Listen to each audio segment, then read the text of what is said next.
नमस्कार। काफ़ी किसान भाइयों ने पूछा कि सर गर्मियों में मूँग की आप कंप्लीट पैकेज बताएँ, क्या हमें ध्यान रखना चाहिए? ख़ासकर मैं उन लोगों के लिए वीडियो बना रहा हूँ। आप इस चैनल पे नए हैं तो प्लीज़ आप इसे सब्सक्राइब कर लें। मैं खेती से जुड़ी हुई साइंटिफिक इन्फॉर्मेशन इस चैनल पे डालता रहता हूँ। गर्मी में आपके पास पानी है तो आपको मूँग करना चाहिए। एक ठीक क्रॉप है, कम अवधि में आपको कुछ फ़ायदा हो जाएगा, ज़मीन भी आपकी ठीक होगी। सबसे ज़रूरी बात है आपका वैरायटी सिलेक्शन। आपको इसमें कितनी भी माथामारी करनी पड़े लेकिन वैरायटी आप सिलेक्ट ऐसी करें जिसमें पीलिया रोग नहीं आए, येलो मोजेक रोग नहीं आए। जो वायरल रोग है उसको कंट्रोल करना काफ़ी मुश्किल, लगभग बहुत मुश्किल होता है। तो इसलिए कौन सी वैरायटियाँ हैं, मैंने अलग से इसके लिए वीडियो बनाया है, लेकिन आप इसमें सेलेक्ट कर सकते हो। सीखा को कर सकते हो, आप GM5 को कर सकते हो, कम आता है। आप इसमें MS 1142 कर सकते हो, एक HAV की MS 421 वो वैरायटी ठीक है, या फिर IPM 2-3 भी आपकी चल जाएगी। पीलिया आता है हालांकि पर कंट्रोल हो जाता है। तो ये वैरायटी जिसमें पीलिया नहीं आए, भले ही उपज आपकी कम हो, वैसी वैरायटी सेलेक्ट करें।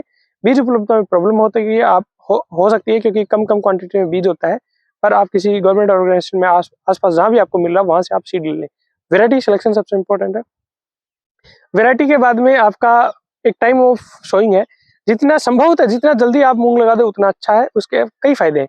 जैसे जल्दी मूंग लगा दोगे तो उसकी फ्लोरिंग के आसपास बहुत हाई टेम्परेचर नहीं होगा, और बहुत एक्सट्रीम हाई टेम्परेचर नहीं होगा, तो उसमें मतलब फर्टिलाइजेशन अच्छा होगा, दाना ठीक बनेगा, फली की साइज पूरी बनेगी, फली में सब दाने बनेंगे। तो संभव होता है जितना, जैसे सरसों वाले खेत है, जितना जल्दी लग जाए उतना अच्छा है।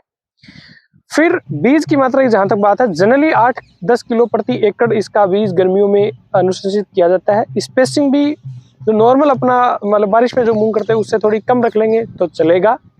पर सीड की रेट यदि आपकी जमीन में प्लस माइनस कुछ है तो 10 किलो से भी ऊपर ले लेंगे तो बहुत कोई विशेष बुराई नहीं है गर्मियों के अंदर। ठीक है। जहां तक बीज उपचार की बात है वो जरूरी है, लेकिन इसमें यहाँ मैं हमेशा बहुत केमिकल की बात करता रहता हूँ।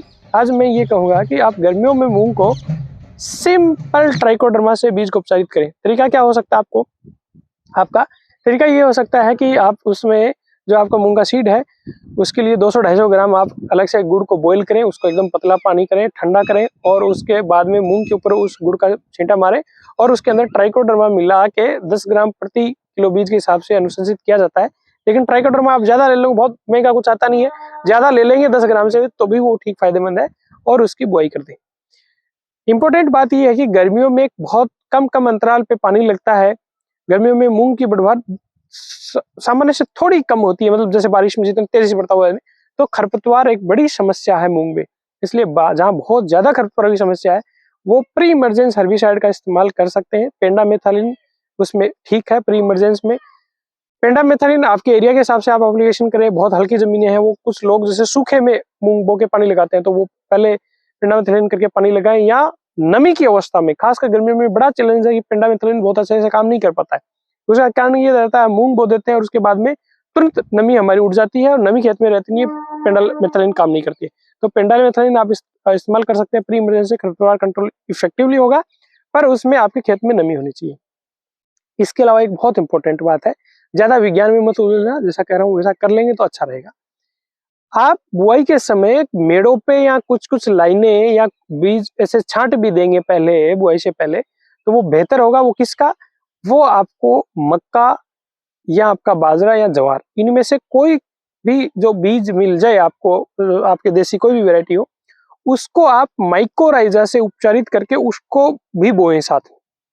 माइक्रोराइजा 10 ग्राम प्रति किलो बीज के हिसाब से लेते हैं, लेकिन आप ज्यादा से ज्यादा माइक्रोराइजा उस सीड के साथ में, भले ही उसको थोड़ा गुड़ ले लेना, उसमें भी बीज को वो थोड़ा गुड़ से चिपचिपा कर लेना, उसके ऊपर माइक्रोराइजा लगा के उसको भी आप उसके अपने मूंग के साथ बोएंगे तो अच्छा है। इसका ऑब्जेक्ट ये है कि हमारे खेत में माइक्रोराइजा की पॉपुलेशन बढ़ानी है।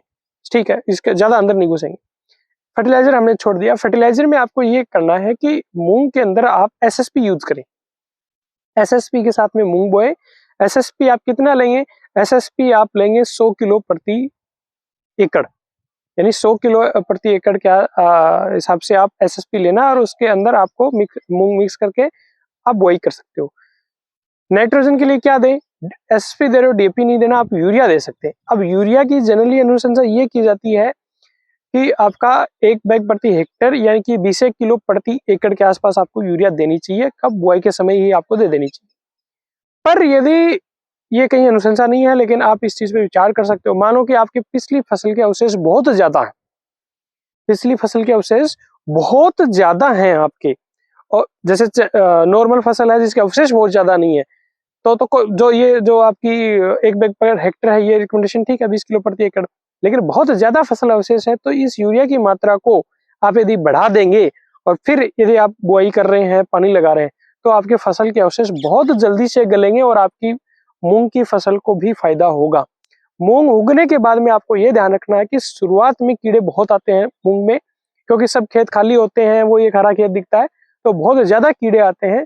तो जब मूंग आपका उग जाए उसके बाद में आप एक कीटनाशक कर दें। कीटनाशक में ऐसी हो कि जो ब्रॉड स्पेक्ट्रम हो, सब कीड़े किसारियों पिसारियों को मार दे, क्योंकि कई बार हम देखते हैं कि 20-25-30 दिन का मूंग होता है और पत्तों को पूरी तरह से छलनी कर देते हैं कीड़े, और वो पौधा ग्रोथ ही नहीं ले पाता। तो उसके लिए आप अपन आगे भी बात कर लेंगे, लेकिन उसके लिए आप कीटनाशक कर सकते हो, जैसे ब्रॉड स्पेक्ट्रम आप एसीफेट पे जा सकते हो, कुछ लोग मोनोक्रोटोफास करते हैं, मतलब इस टाइप की कीटनाशक आप वहां इस्तेमाल कर सकते हो 20-30 दिन के ऊपर, क्योंकि बहुत ज्यादा कीड़े होते हैं। आप यदि गर्मी में फ्री है तो कोई नीम का ही आप कोई पेस्टिसाइड या सतपन्नी वगैरह ऐसा कोई अर्क बना के उसका ही स्प्रे कर सकते हो, उसी से हो सकता है आपके कीड़े कंट्रोल हो जाए या नहीं आए।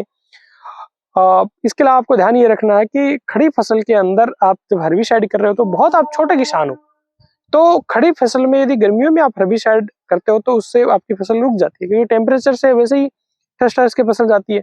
फिर हम हर्बिसाइड करते हैं तो एक बार फसल रुक जाती है। पर यदि आपको थोड़ा सा रकबा ज्यादा है और आप हर्बिसाइड ही करना चाहते हो तो आप 25-30 दिन पे इमिडाता पर या आयरिश में से कोई एक हर्बिसाइड का स्प्रे कर सकते हो। उस पर आगे भी अपन बात कर लेंगे, मैंने और भी वीडियो बना रखे हैं तो वो आप देख सकते हो। पर बहुत ही छोटे 1-2 बीघा के किसान हो तो आपको हर्बिसाइड करने से आपकी फसल बैठेगी, और यदि रकबा ज्यादा है तो आप हर्बिसाइड के ऊपर जा ही सकते हो। इसके अलावा आपको यदि आपकी पीलिया रोधी किस्म नहीं है तो आपको सफेद मक्खी का ध्यान रखना है, इसको समय समय पे मारना है। कि सकिंग पेस्ट के लिए जो कीटनाशक आते हैं, जैसे आप इमिडा ले लेंगे, एक आप एसीपेट ले लेंगे, एक डाइमिथोएट ले लेंगे, एक नीम का तेल ले लेंगे, या सतपन्नी अर्क ले लेंगे, कि आपको सफेद मक्खी आती है खेत में उसको कंट्रोल रखना है, क्योंकि वो पीलिया रोग को फैलाती है। तो आप उसको कंट्रोल रखें, क्योंकि अदरवाइज एक बार सफेद मक्खी तो आएगी आपके खेत में, क्योंकि आपके खेत में पानी लग रहा है, हरा है आपका खेत, कहीं हरियाली नहीं है, तो वो तो आनी है। तो उसको आपको कंट्रोल करना है, किसी भी माध्यम से आप करें, बहुत सारे ऑप्शन अपने पास उसमें है। लेकिन यदि उसको कंट्रोल नहीं किया और आपके प्रतिरोधकता वैरायटी में पीलिया रोग के प्रति नहीं है तो पीलिया रोग आ जाएगा, और पीलिया रोग आ जाएगा तो फिर खत्म है, उसको कंट्रोल आप नहीं कर पाओगे। उम्मीद करता हूँ कुछ क्लैरिटी इस वीडियो में मैं आपको दे पाया। नमस्कार, जय हिंद।